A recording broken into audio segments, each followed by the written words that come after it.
As the years have progressed on Roblox, I find that the horror genre on Roblox has to be one of the most diverse genres on the platform. Now, there are many horror games on Roblox, some good and others not so much. And while most horror games on Roblox now are dried up copy and paste games, Roblox does have some really inventive and scary horror games. As some of you may know, I really love plot twists and stories.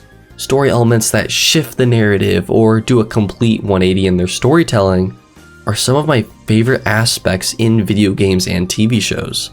A prime example of this would be the horror game Lightbulb and how it manipulates your decision by the end of the game to see who you really trust.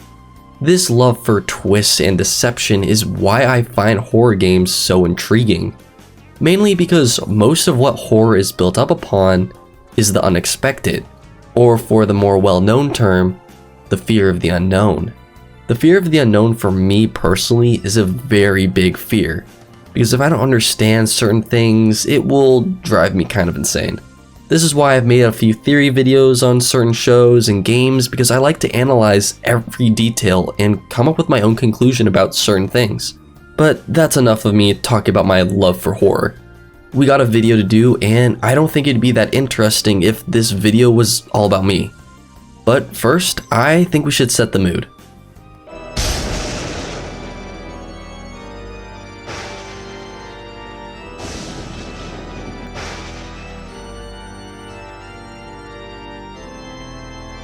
Good afternoon, everybody! Kylo Cooper here, and that was a terrible impression. Jesus.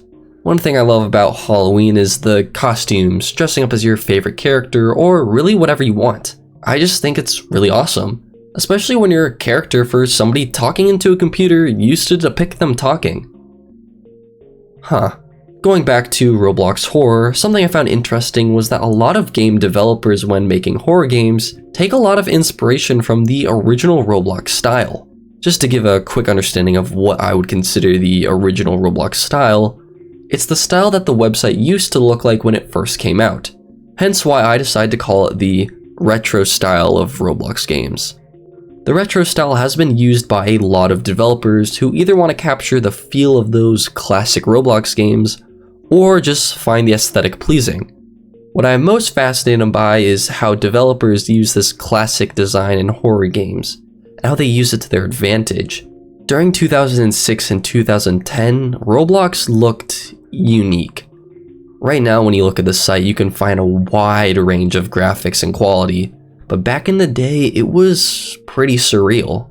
You have these stiff-jointed avatars, and the games you'd be visiting being full of these strange textures, sounds, and movements. These things would be ingrained into our minds of basically every Roblox player as to what the classic era of Roblox looked like. So let's just take everything I just mentioned, throw it into Roblox Studio, add some horror elements, and we get... Each of these horror games use the retro style in order to achieve a certain goal within their game. Whether it's to tell a story or create a scary atmosphere, each game uses this style to its own advantage, and in this video, we're going to be analyzing everything about each of these games and going over what I think makes them so great. Also, quick spoiler warning, I'm going to be spoiling each of these games, so if you'd like to check them out, I highly recommend you check them out. But if you're still watching, let's get into it.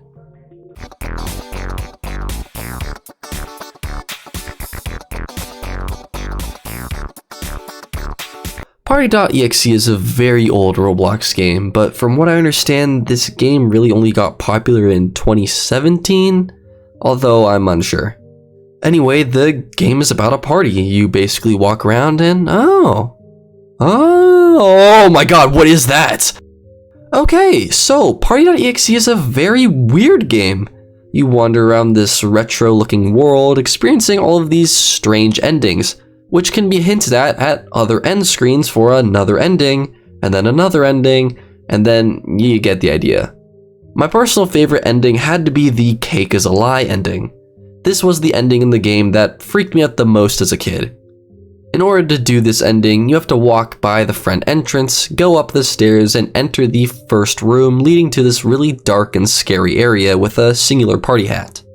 When you grab it, the room lights up and you immediately assume, oh, it's a surprise birthday for me! But it's instead for someone else, and you're specifically told not to touch the cake because it isn't for you. So, what do?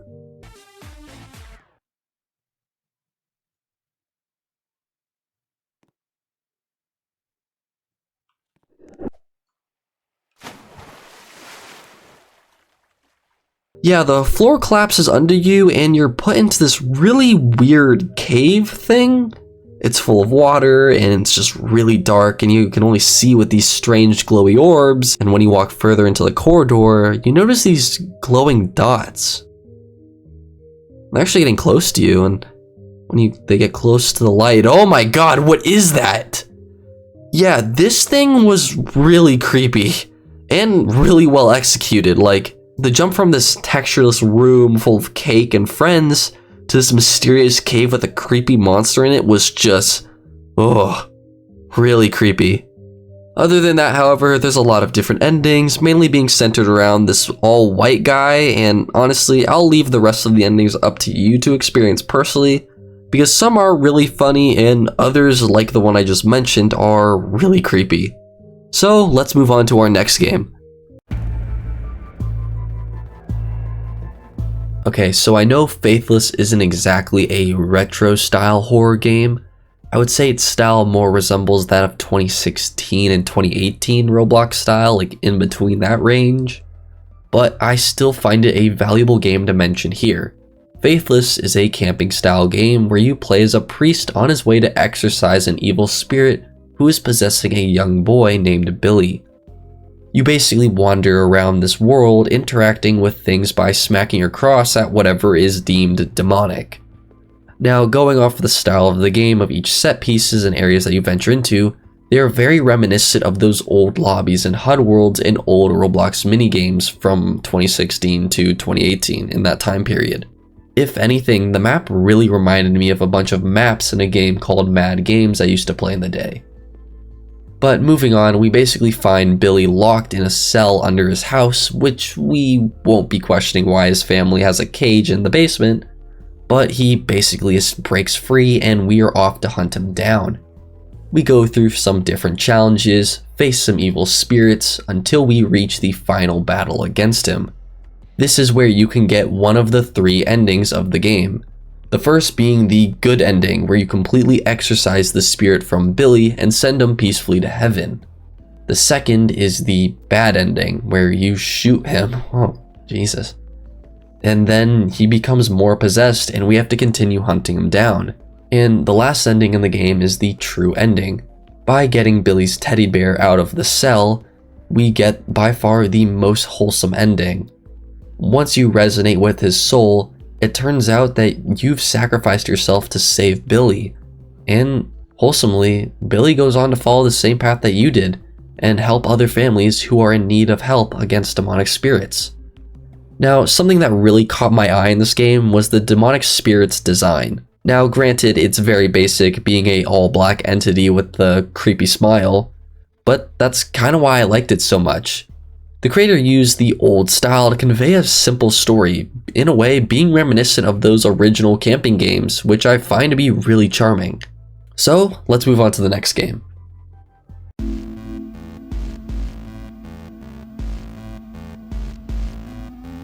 Resident Massacre is a game about you and your friends defending your household from a freaky abomination trying to enter your house. You board up windows, set up cameras, and prepare to defend your house as you'll be pursued by a dismembered noob monster looking thing. Yeah, I'm not gonna lie, this game kinda freaked me out. Especially when the monster enters your house, which I'll get to that soon. Basically, before the game begins, you have free time to wander around, collect items, and prepare your defenses against the monster.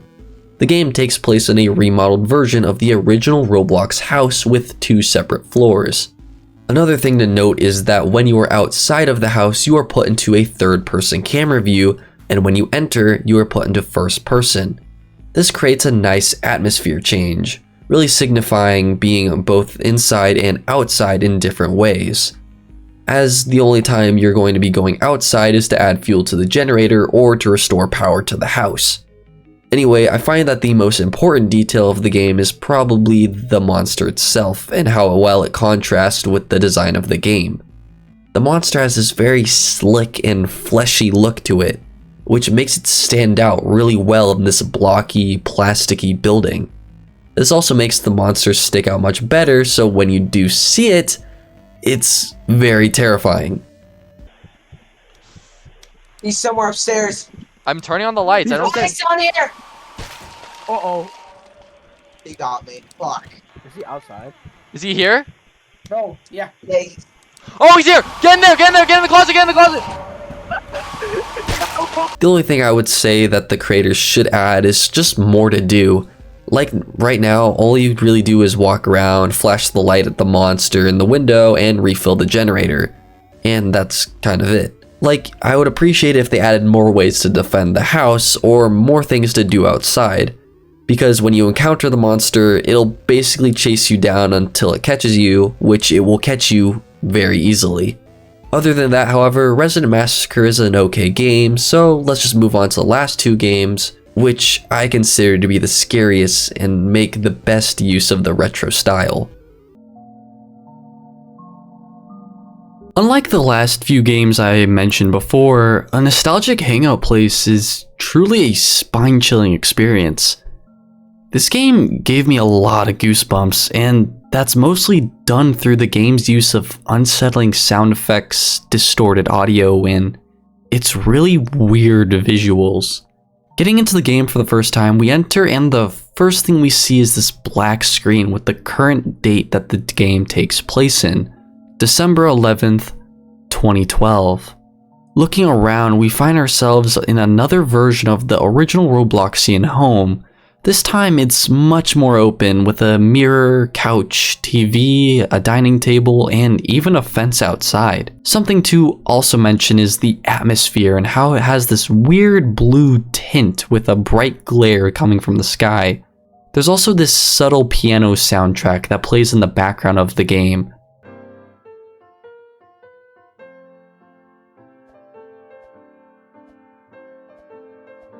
This song becomes a big staple of what this game has to offer later down the line, which I'll talk about later.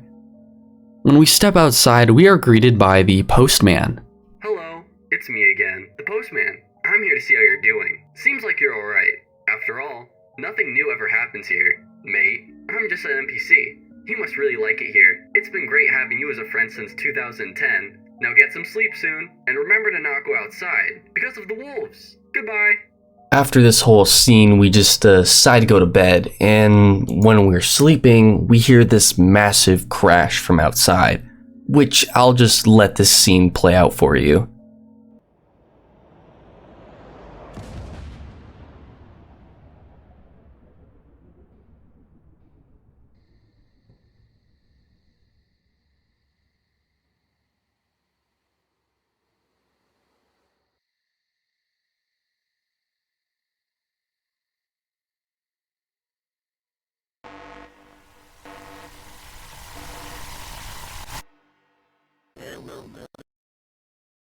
Basically, a flash of bright colors appears on our screen and this blaring siren goes off in the background. And this only ends once we hear a strange voice in the background, which our screen just cuts to black. This is a good example of how this game uses its visual and audios to its advantage, creating a really weird atmosphere. Our screen blacks out again, and then we see the same title we saw at the beginning of the game, December 11th, 2012. This is basically how the rest of the game pans out, with you waking up each morning slowly watching your reality, or in this case, this weird controlled reality slowly fall apart. You never really get over the feeling that you're being watched, which leads me to one of my favorite scenes in the game, which is the camera scene. And I'll let that whole thing play out.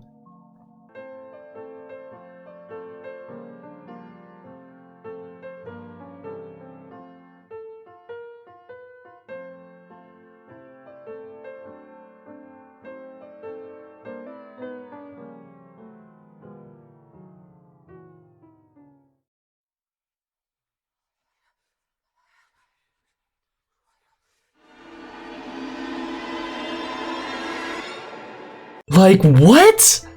To sum up the end of the game, you basically go through these different scenes each night and each morning where you're being pursued by the Roblox staff and there's some anomaly trying to talk to you. You finally get a chance to escape at the end of the game, which is honestly a part that I really don't like. Personally, I think the ending of the game is kind of dumb and it ruins a lot of what the game had going for it, which I'm not going to talk about because it's really whatever. And if you want to see what the ending is, look it up or go play it for yourself. As for the game itself, it makes a really good use of the retro style. You're basically secluded in this small retro world, being constantly monitored and watched by these unknown entities, which is just really creepy. I should say the sound design for this game is spectacular. Take for example the camera scene again. As you approach the TV, the audio slowly drifts away, and as the screen falls, it reveals an undercover camera within the TV screen. The music you were once so accustomed to becomes distorted as you feel you've uncovered something you were never meant to see. Just the way the audio echoes through the house really enhances the experience so much more. Honestly, there are a lot of directions I would have taken with it, but aside from that, the game is genuinely really scary and it had me on edge for most of my playthrough. So, let's finally move on to the last game on our list.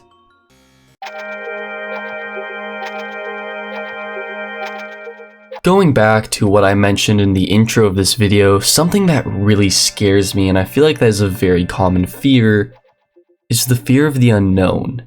It's why so many people are afraid of the dark or the depths of the ocean or just outer space.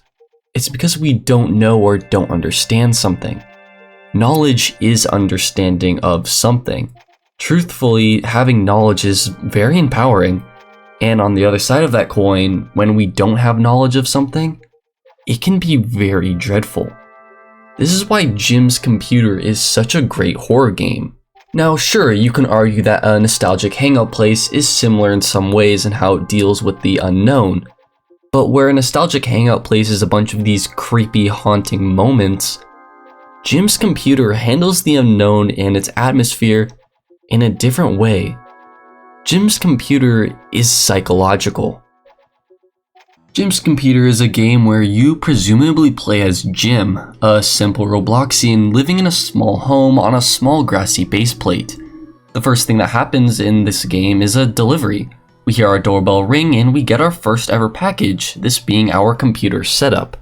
Now, I gotta say, they really nailed the retro style here. The footsteps you make when you walk, your HP bar and inventory. I think one of my favorite things that they did was make the door open really fast. It's just a small detail, but I really like it. Anyway, we set up our computer and we have three options: a news app, a shop app, and a chat app. Going into the news, we learn that the mayor is giving an announcement talking about the town. You can then go to the shop tab and order a bunch of items to mess around with, and after playing around with tools, Jim will say that he is tired and we go to sleep. Now the gameplay takes a drastic turn as we enter the night. You are immediately put into first person and your once wholesome little house becomes a very terrifying experience. Those once classic footstep sounds are now replaced by a much firmer stepping sound that echoes throughout your home. You really begin to notice how open your household is to the night. As you look through the windows, all you can see is the dark sky staring right back at you. This is where things get really freaky. In order to go back to bed, you must check all of the closets in your house, which you not only open incredibly slowly, but the thought that something could pop out of the closet or someone could be behind you is always looming in the back of your head. This is the reason why Jim's Computer is such a great horror game. It does so little and yet it creates a very terrifying experience, and that's because it's all psychological. The game uses your own mind to its advantage by using what you know about the world that you're playing in against you. Basically, the game continues by making the player each morning wake up and continue the same task. Check the computer, order supplies, and you begin to create this familiar routine of each morning, which works incredibly well to contrast with the night. Once night strikes, you don't really understand what will happen next. This cycle of waking up, ordering items, reading the news will continue for the rest of the game, with each night just slowly getting creepier and more disturbing than the last. As the nights progress, we get to learn more about what is going on outside of the world. Articles headlined with serial disappearances as more Robloxians go missing. It begins to dawn on you that, are you going to be next? And things only get scarier as you enter the third night of the game. As you do your nightly routine checking your closets, the TV immediately turns on, and as you see the bright light stand out, you can also hear it, and it is very loud. My mind began to race as I paced around the house, checking the windows to see if anyone was coming, and then I immediately ran to the TV to turn it off. And even after that suspenseful moment, when we get back to our room, we get our first ever text message. Prepare. On the fourth day, we check the news and find out that there is a chemical spill at the local refinery, which many theorize that this could be the reason for the disappearances, but the mayor denies this. We then open up our store to see that the items have changed. Originally, we were just ordering things like paintball guns, toy swords, and really just random Roblox gear. But now our shop shows first aid kits, water, food, and to me, this showed that Jim was beginning to get superstitious. He was beginning to prepare just like the message had said. We prepare for the next night, and this is where things take a turn for the worst. Because the first thing we see when starting this night is a message. Being told that there is somebody actually in the house freaked me out really badly. This night I moved incredibly slow, even going as far as to hug each wall and constantly check the windows for movement. And after slowly moving around to check the last closet, we hear a knock on the door. And the sounds in this game are very terrifying, because after a while, during each night segment, you become accustomed to the sound of your footsteps and opening closets. So when you hear the door knock, it really freaked me out. The knocking on the door would continue, and I even went as far as to check the nearest window only to see nothing. So I decided to ignore it and go to bed. But that only made the knocking speed up even more. And then when I go back to check the door,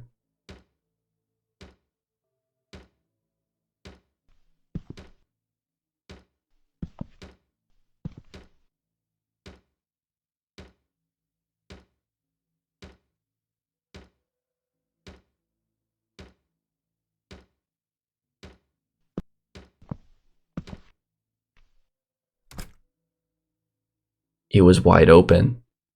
The last night is when the sky changes to this dark red color, and we check the news to see that the military has gotten involved and that we are to stay sheltered. And when we go to the shop this time around, we order some very interesting things. Planks of wood, a hammer, and most notably, a black box at the bottom of our screen. And when we get the items, we begin to fortify our house, boarding the windows shut and prepare for night. And when we wake up this time, we find our computer is on and that we've gotten a notification. This time it's another warning. Keep quiet and stay calm. Don't make a sound. At first, my first instinct was to quickly hide on top of my bed in the corner. However, I remembered I had to check the closets. So I very slowly crept over to each closet, lightly tapping my W key. Once I checked both closets, immediately a loud broadcast played on the TV. The loud blaring alarm freaked me out so bad, and I struggled to try and turn off my TV as I was walking into it, doing whatever I could. Suddenly though, the knocking began again. I began to pace around the corner of my house, keeping an eye on the TV and the windows and the door.